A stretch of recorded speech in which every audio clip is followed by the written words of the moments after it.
পশ্চিমবঙ্গের ঐতিহাসিক মালদা জেলায় ৬৫৩ বছরের প্রাচীন আদিনা মসজিদকে ঘিরে নতুন করে তৈরি হয়েছে বড়সড় বিতর্ক।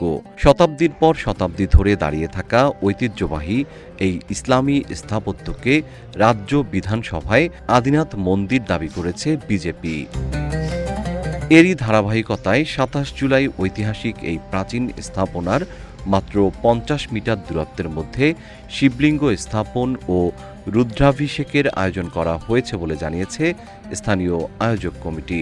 এই ঘটনাকে কেন্দ্র করে অপ্রীতিকর পরিস্থিতি এড়াতে পুরো এলাকায় পুলিশ ও নিরাপত্তা বাহিনীর উপস্থিতি জোরদার করা হয়েছে।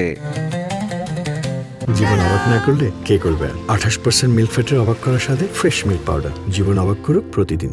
প্রত্নতাত্ত্বিক ও ঐতিহাসিক নথিপত্র অনুযায়ী ১৩৭৩ খ্রিস্টাব্দে বাংলা সুলতানি আমলের শাসক সুলতান সিকান্দার শাহ এই আদিনা মসজিদ নির্মাণ করান। এটি একসময় ভারতীয় উপমহাদেশের সর্ববৃহৎ মসজিদগুলোর অন্যতম।